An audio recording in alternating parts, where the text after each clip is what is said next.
a prominent Nigerian senior lawyer, Mr. Femi Falana, senior advocate of Nigeria, who is live with us virtually. It's good to see you, Mr. Falana. Thank you so much indeed for your time tonight. What a time it is in our political history. Our elections are being debated, and issues coming out of this election are also being heavily debated.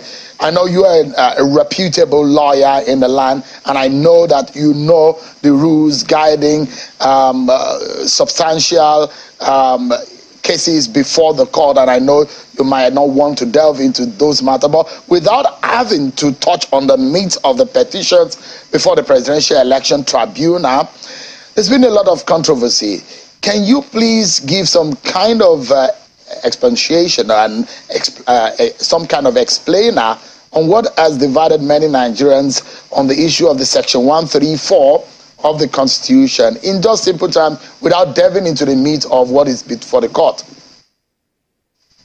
Well, I had expressed an opinion on Section 134 of the Constitution on the 23rd of January this year. That's about a month before the presidential election. On that occasion, I expressed a legal opinion. And that was why I was very hesitant to join the bandwagon when lawyers started giving political interpretation of that section. My position this year, in January this year, and I think it was my respected colleague Olisa Agbakova that expressed concern and drew the attention of the INEC to Section 134 of the Constitution, and that it might create some problem. And on that occasion, through your medium, I did state that there is no electoral college in Nigeria, and therefore the votes cast, or recorded in any part of are equal. Section 134 of the Constitution specifically requires a winner of a presidential election to meet certain requirements. The first one is to score the majority of lawful votes, and the second one is the territorial spread. 2/3 majority of the states and the Federal Capital Territory. And since the Federal Capital Territory has been interpreted to be the 37th state in Nigeria for the purpose of the Constitution, I didn't see any controversy at the material time, and that was when I expressed my opinion.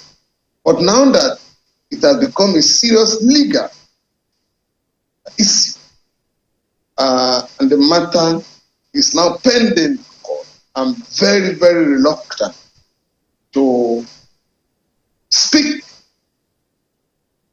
definitively on this section, because there are decisions of our court on the status of Abuja, 2 judgments of the Court of Appeal and the Supreme Court. There is also the judgment of the Supreme Court on equality of votes recorded in every state in the country. And so since these decisions are available to all lawyers in Nigeria, to all my colleagues, I would have expected the debate to be anchored on decided cases, particularly by the Court of Appeal and the Supreme Court. Again, as I said, since the matter is pending in the Court of Appeal already, it has been raised in some of the petitions.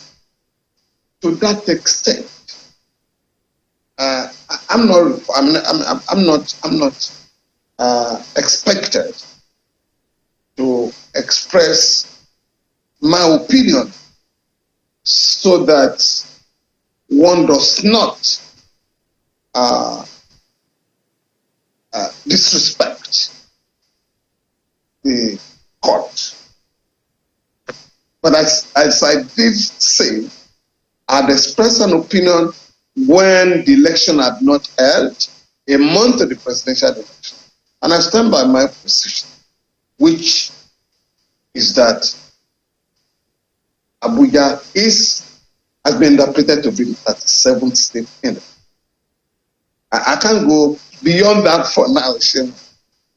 I know you can. If for it's been a lot of controversies, and there's been a lot of division along party lines on the interpretation. Some will say, "Oh, it comes interpreted." Some say, "No, it has been decided by our court." Of course, Section 134. For those who do not have their constitution very close to them, it states just concisely what the lawyer, Mr. Falana, just stated now. And because Mr. Falana doesn't want to go deeper into it, you might as well just go onto Channel's YouTube page, and that's channelcvweb.com, and you can also find out for yourself what Mr. Falana has said earlier. We are not lawbreakers. We do not want to touch on what the courts are going to be deliberating on. Highest number of votes, and of course, spread to 25% into third of the state of the federation, plus the AFCT. We'll be hoping and looking forward to what the court will decide on this matter. Perhaps we'll lay that to rest if there's anything that happen. And so, Mr. Falana, I'm not sure a lot of people imagined that the 1979 scenario could play out. For some people have said, this is looking like, it may not be exactly like this. Did you envision that this election might be, for example, we had perhaps the lowest percentage of votes that have been won by anybody that has been declared as president-elect in this country in this election? Did you ever thought that this election was going to turn out like this? Well, having regards to our experience in the past, and once it was clear that there were more than two strong candidates, I had envisaged that we might have this kind of scenario. But there are people who are suspected that we might be having a second or rerun election for those who are the fear that the clear winner might not emerge. So there's nothing that has happened, to be honest with you, that can be said to be straight. Elections in Nigeria since 1999, we've had over-bloated figures. And since 1999, what you call voter apathy might not capture the problem. We may now begin to interrogate the figures that are recorded, the figures, the number of people registered to vote. A friend was telling me there were in his own area, in one of the states, up to 2019, the least votes from some riverine area would be in the neighborhood of at least 130,000. But this time around, it's barely 5,000. Because you have to be captured by the beaver's machine before you can be said to have voted. So whereas about 93 people registered to vote, and were told that 87 million collected their PVC. In a place like Lagos, 6.2 million people collected their PVC. But at the end of the day, the presidential election attracted only 1.2 million. So those figures that were recorded in the past for majority of the states have been taken away by the beaver's machine. And that is why the number has gone down. Yes, you might have recorded voter apathy in a number of states. But in terms of the presidential election, where it was reported by the media that there was a large turnout, at the end of the day, we're talking of barely 25 million voters. So it is high time, the media, began to examine these figures. And that's my position. All right. So I'm not in any way taken aback. Yeah. Because I have an idea of how some of these figures are generated. And at the end of the day, the number of voters that really show up does not usually add up. All right, let's go. Our elections have always ended in tribunals. And that was why I had once described what goes on in Nigeria as tribunalization of democracy. Increasing involvement of our court in elections it does not happen anywhere in the world.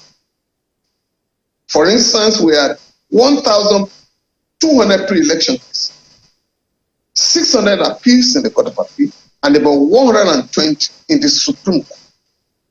Now, election petitions are being filed.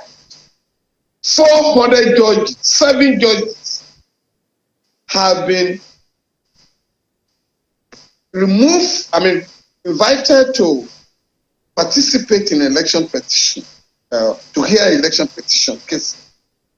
And for the next 6 months, the cases in those courts, the cases in the courts manned by those judges will have to be adjourned. Very soon, appeals will arise from the election petition tribunal. Again, appeals in other matters are going to suffer, including matters that have to do with the liberty of citizens. So many Nigerians are complaining now. Why should you have courts that are saddled with the responsibility of hearing only election petition and appeals arising from them? So it requires perhaps a review of the suggestion that one had made before now. We have a pool of retired judges. Why don't we invite them to handle election petitions while the regular courts will settle down and ensure that their work is not disrupted? All right, Mr. Falana, let me jump in quickly. I have a few issues that I'd like you to touch on, but I'd like them to be tackled quickly. There is some worries, though, as we're approaching some of the hearings and the court, especially Presidential Election Tribunal. Do you have confidence, based on what has happened recently in our courts about now the politicking that we've seen in the land and the intensity and the tension that we have seen in the land? What is your biggest fear as far as the integrity of the judiciary is concerned today in respect of these petitions? So I'm not going to join some of my colleagues who are rubbishing the courts. I'm not going. I go to the court on a daily basis. If I have a problem with any court or any judge for that matter, what I'm required to do is to write a petition and submit to the NJC, National Judicial Council. But I cannot, for goodness sake, embark on what I call a fallacy of generalization. Oh, Nigerian courts are bad. Nigerian judges will not dispense justice. For me, once you prepare your case And for me, I don't think there should be any cost. So, I mean, elections have been annulled in Nigeria by our courts. Our courts have ordered rerun elections, even in the case of presidential election. One of them, I think, the case of Buhari and Yaradua and Atiku and Yaradua, the president-elect then escaped narrowly. It was a decision of 4 to 3 justices of the Supreme Court. But that election of 2007, the winner of the election, the late President Umaru Yar'Adua, did say publicly that the election was highly flawed. In some of the states, not less than 5, elections were annulled, and rerun elections were ordered. And as far as I'm concerned, if election petitions are well prepared, and it's much easier now than before, because in the case of Buhari and Obasanjo, the late Justice Pat Acholonu did say that to win a presidential election, that is no longer the case. With electronic, technology that has been introduced into our electoral system, it is no longer so onerous to prove election petitions. In this case, if you're able to get your Beavers report, because what is not usually recorded, overvoting, writing of figures, manipulation of results, it is now very easy to deal with those matters. In the case of, I think, Anambra State, the case between Obi and Ngige, the current Minister of Labour and Employment, they were caught for almost 3 years.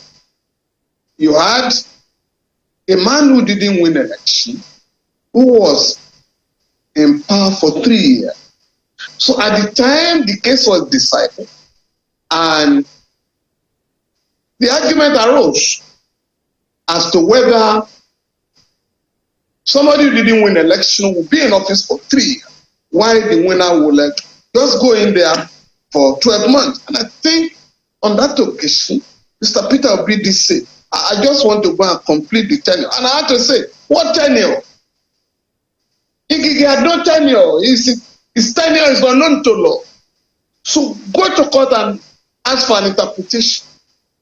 And of course, the Supreme Court did say that, the day you are inaugurated is when your term of office begins to run. So we have gone through all this before, and nothing strange. All right. So, it then brings me to section 36, Mr. Falana, and what the NBA president had hinted. And he has said, for issue of fairness, and section 36 of the Constitution talks about the right to fair hearing, and that established tribunal by law and constituted in such a manner has to secure its independence and impartiality. Would you subscribe that the presidential election tribunal proceedings should be televised? I've always campaigned for that. And that is the trend now in Africa. In Ghana, the proceedings are televised. In Kenya, the proceedings are televised. Because judges, should have nothing to hide. If you invite the media, invite members of the public. When there is order in the court, everybody should be part of it, because we're all part of the election. And so the decision of the courts on the election should not be shrouded in secrecy. For that reason, I support the call by the President of the Nigerian Bar Association, Mr. Yakubu Mekar, SAN, that the proceedings should be televised. It's in the interest of our judges. It's in the interest of the public. And again, it enhances the credibility of the judiciary. All right. And I'm very sure that the suggestion will be seriously considered. Yeah. So we'll see how things pan. My final question tonight is in the area of violence, and I just have about 60 seconds to go. It's in the area of violence. And Serap today was coming out to saying that INEC should investigate those governors who are said to have allegedly perpetrated violence in the election. So the question would be, does INEC have the powers? In fact, if they investigate, what becomes of those reports that will be submitted, considering the immunity that some of the governors enjoy? What becomes of that kind of suits that Serap has threatened upon INEC? Well, Serap's position is based on the number of arrests that have been made by the police, the EFCC, SSS, ICPC, and the rest of them, and even the military. Some were caught distributing money, inducing voters. Some engaged themselves in killing, electoral violence. And I think one of the NGOs had come out with a figure of about 109 people were killed. That was before the governorship election. During the governorship election, more have been added. The governors who are in power are going to lose their immunity in the next couple of months. Now, and they can be pursued thereafter. And that is what is going on in the United States of America, where President Trump is being investigated for interfering with the election in Georgia. So the question of immunity does not arise. INEC is empowered by Section 145 of the Electoral Act 2022 to prosecute electoral offenders. And since INEC says it does not have the power, the facilities to do that, the Nigerian Bar Association has offered to help. We did it in 2011 successfully. The NBA has now invited, has requested INEC to send all the files that have to do with electoral offenses. The Inspector General of Police has already ordered all commissioners of police to send the case file to the INEC, and I get forward transmission to the Nigerian Bar Association. Unless we deal with impunity, electoral violence, electoral malfeasance will never stop in our country. And we must make a point this time around. All right. That all those who engage in inducement of voters, alteration of results, ethnic profiling, and the rest of them will have to be dealt with there. The question of going to the ICC or begging the West to impose peace-type sanctions, for me, almost suggests that we're incapable to deal with electoral offenses in our country. With the commitment of the Nigerian Bar Association and the INEC, let us begin the process of bringing people to book for a heinous offense. All right. That's my position. NFC, Mr. Femi Falana, right activist and senior advocate of Nigeria. Thank you indeed for your thoughts tonight. We really appreciate it.